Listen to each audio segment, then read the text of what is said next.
KSM。 This is breaking news. In Japan, even if a child is severely injured by abuse, custody after divorce still goes to the mother. Can you believe this? This is the story of a father whose daughter taken by the police, son separated by a court investigator, custody granted by judge to a mother with abuse record, and yet still fighting to save his children. Here are the details. And please don't forget to sign the change.org petition. Every voice matters.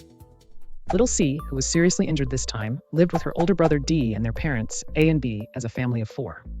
During the marriage, ex-wife B would tell the children things like, "shut up" and "go away," causing serious concern about psychological abuse.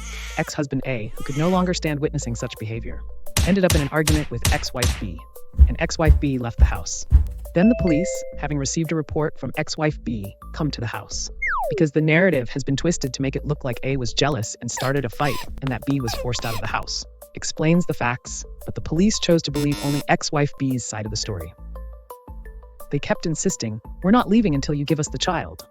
Moreover, "It'll cost you nearly 1 million yen in legal and court fees. Can you pay that? If not, just give us a child." threatens ex-husband A like that. No criminal complaint, no warrant, yet they stayed late into the night, causing severe mental distress. Just to make the police leave, ex-husband A had no choice but to hand over little C while he continued living with his son D. Then divorce mediation proceedings begin. At that time, there were reports that ex-wife B and her new boyfriend E were abusing little C, so ex-husband A insisted that he could not hand over little C. In the subsequent family court investigation, to determine which parent is more suitable for custody, the facts of abuse were supposed to be taken into account. But the conclusion was that ex-wife B's past misconduct had been improved, and surprisingly, she was now appropriate for custody. Investigator purposely chose not to observe the child's play area, and looking at A's office filled with belongings and reported an environment where constant watch is required for the child to move around safely. This biased report was one of the key reasons for such outcome. Ex-husband A repeatedly raised concerns about the risk of abuse, but the court claims The investigation found no issues. again and again. In the end, custody went to ex-wife B, and even his son D was taken away.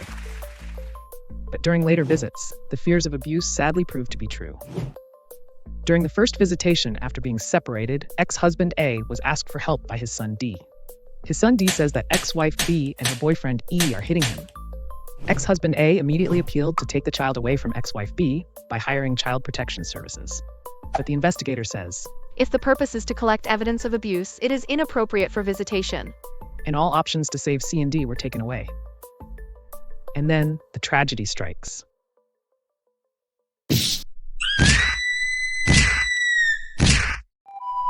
Little C was abused and left with life-threatening injuries which could have died. Of course, boyfriend E was arrested on assault charges. But no charges filed, and he walked free in just 1 week. They broke up, but got back together.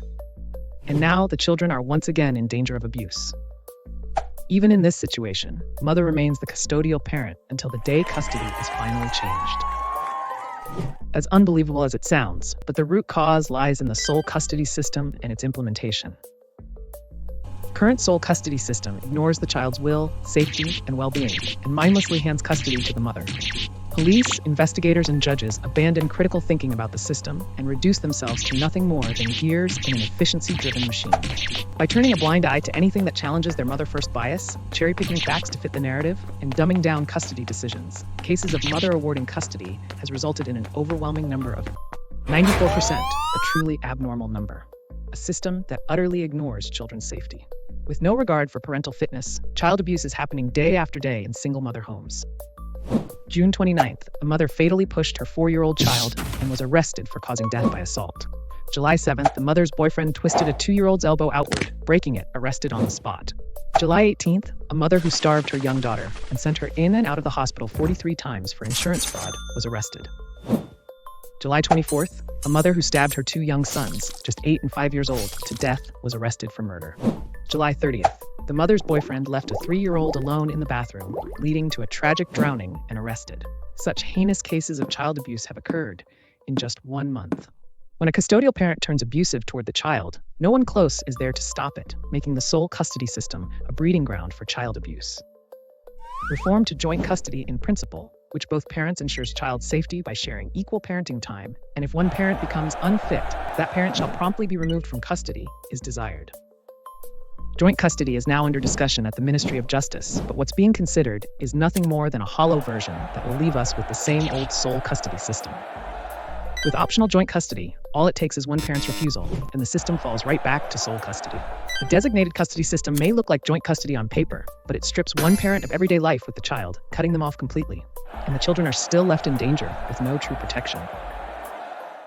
To help protect daughter C and son D, please sign ex-husband-a's-change.org petition for custody change. And also, sign to support the family law reform for true joint custody with equal parenting time so we can finally protect children from abuse.